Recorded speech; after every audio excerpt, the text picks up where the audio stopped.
Hi, welcome back to the basement. I'm Steve Lewis. Today we begin an in-depth two-part look at the Beach Boys' All Summer Long album.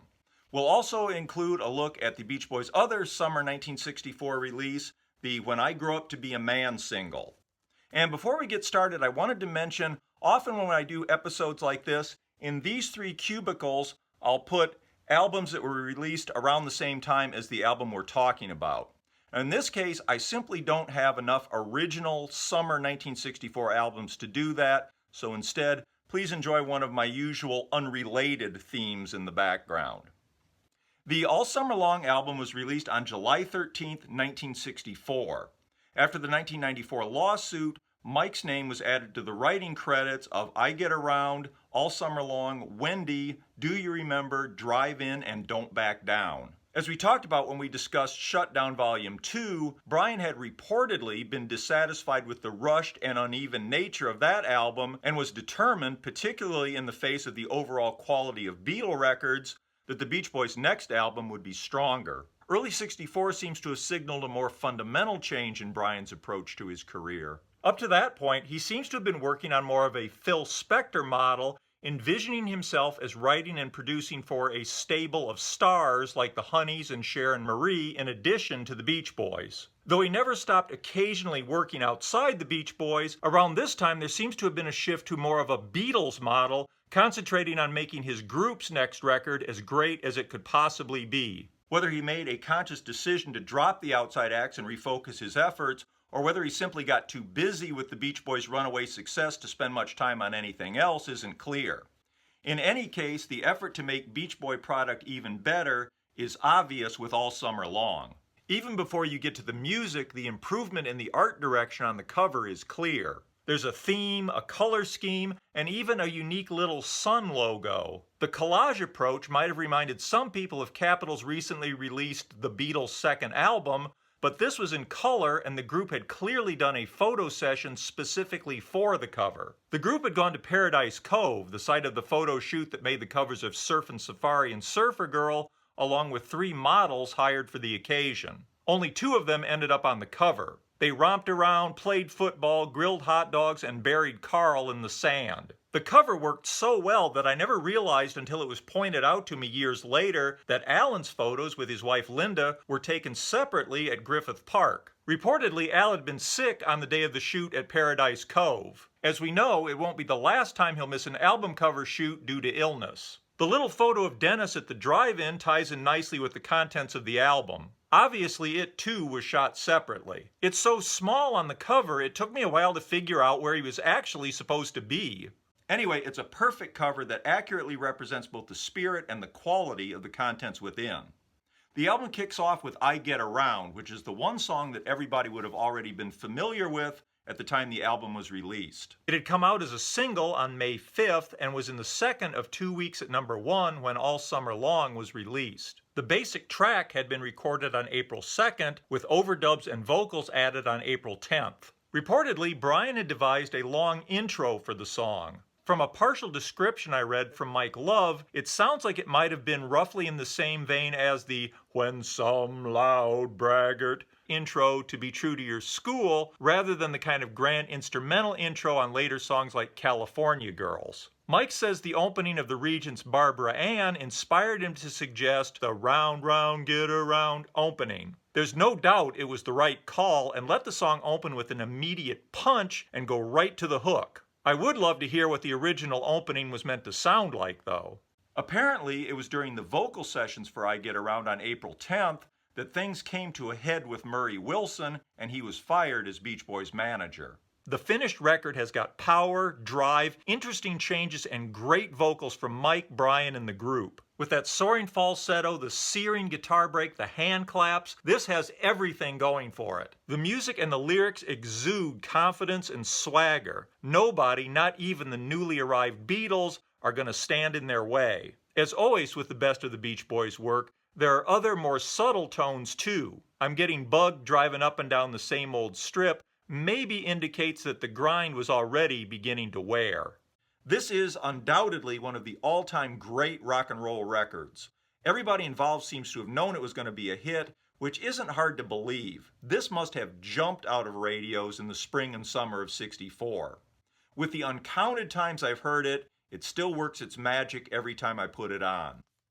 Next up on the album is the title track, All Summer Long. Once again, the track sequencing on a Beach Boy album seems designed to put the strongest tracks at the beginning of each side. All Summer Long is another great one. There's some good imagery in the lyrics and a couple of brand names. Remember When You Spilled Coke All Over Your Blouse might have been inspired by the famous story of Brian having spilled hot chocolate on his future wife, Marilyn Rovell, at Pandora's Box in Hollywood on the night they met. We also get another reference to Hondas, more about which later. It required 43 takes, many of which are incomplete, to get a suitable track, mainly because Brian had trouble playing the xylophone or marimba intro. You can hear some of that struggle on Keep an Eye on Summer, the Beach Boys Sessions 1964, which was released digitally on December 2nd, 2014, on the track All Summer Long Session Highlights. When they got it together, they really got it together. It's an incredible vocal arrangement over an absolutely assured backing track. It's a great cut. Like I Get Around, it's more than just an album highlight, it's one of the all-time great rock records. It's also one of my all-time favorite Beach Boy tracks. As I've mentioned before, I've always felt there's a sort of undercurrent of sadness to this. Even though after they sing Won't Be Long Till Summertime Is Through, Mike comes in with Not For Us Now, that's always seemed more aspirational than actual to me. I get this sense of time passing much the way you do with When I Grew Up to Be a Man. It's that bittersweet edge that, to me, makes this more poignant and more memorable than it just being another summer fun song.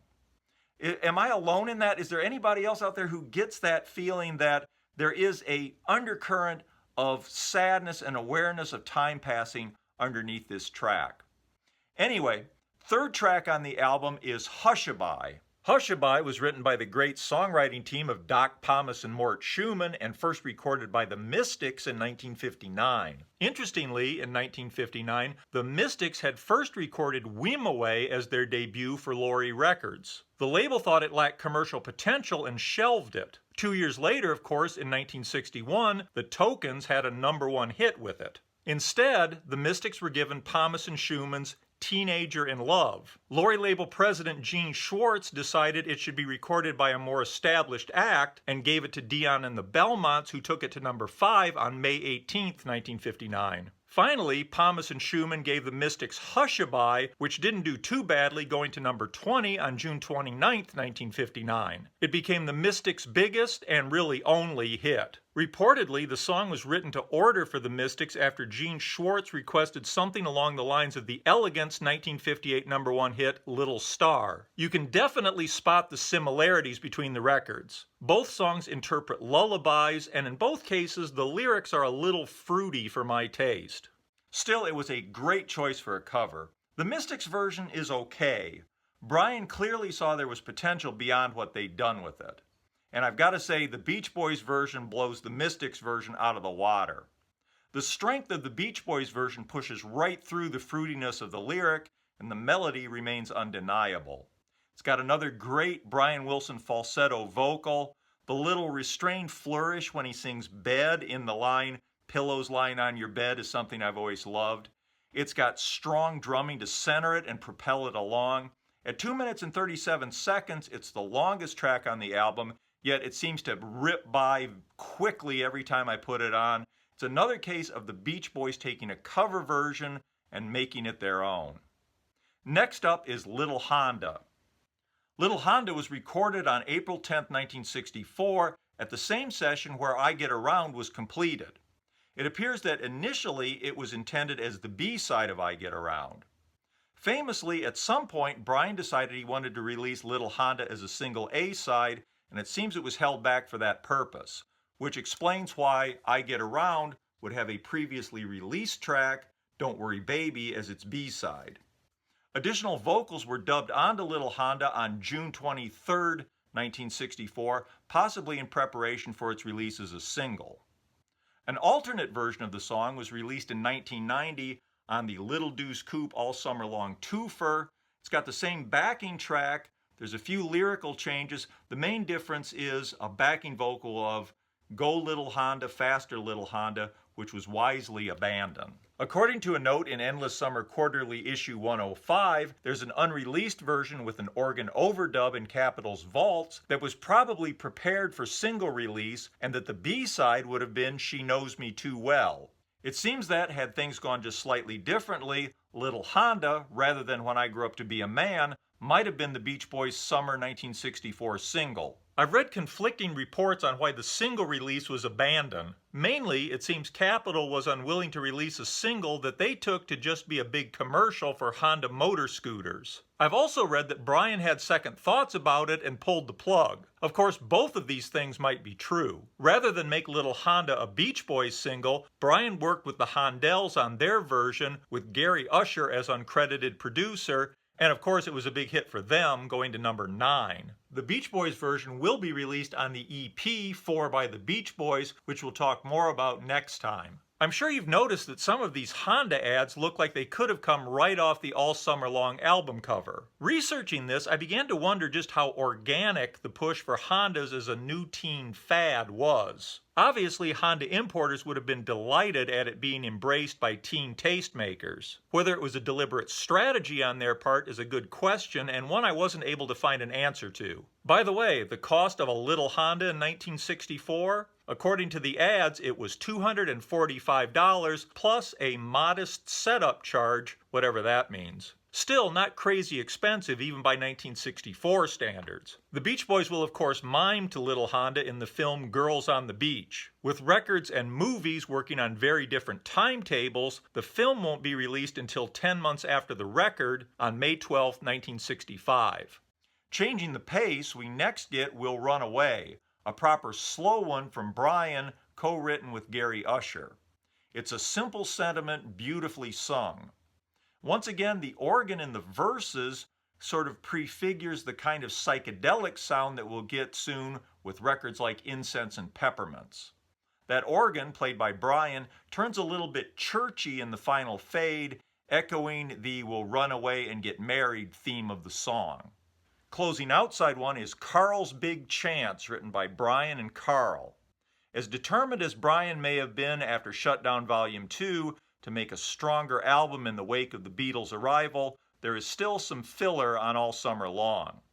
Carl's surf instrumentals seem like a nice opportunity to give Carl a spotlight and probably a little songwriting money like Dennis had gotten with Denny's drums on Shutdown Volume 2. As a fan, it's nice to have Carl's guitar featured on the album, and it sounds very cool. It's certainly one of the group's best original surf guitar instrumentals, but by mid-1964, it's also sounding a bit like a throwback to an earlier time. And here's a little mystery that I haven't been able to unravel. The track was apparently originally called Memphis Beach. I've read that it was because of its similarity to Memphis Beat, the title track of a Jerry Lee Lewis album. Apparently, Jerry Lee Lewis's version was recorded in January 1966 and released in May '66. There are two earlier versions of Memphis Beat, which was written by Dickie Lee, Alan Reynolds, and Mitt Addington, a single by the RPMs released in June 1965, and a version by Sam the Sham and the Pharaohs on the Wooly Bully album released in May 1965. So the earliest released version I can find of Memphis Beat comes more than a year after Carl's Big Chance was recorded as Memphis Beach.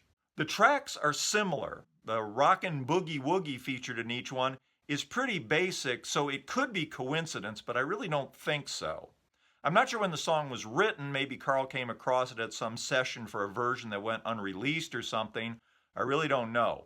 If anybody has any insight into a possible relationship between Memphis Beat and Carl's Big Chance and how that would have worked, please pass it along. And that's where we'll leave it for this time. Next time we'll take up side 2 of the All Summer Long album, as well as the When I Grew Up to Be a Man single. Hope you enjoyed this. As always, I look forward to your comments and your perspective. Please comment if you don't mind. Please hit like if you don't mind, and subscribe if you haven't. Thank you for watching. Have a great week. Please join us next time when we conclude All Summer Long. Bye.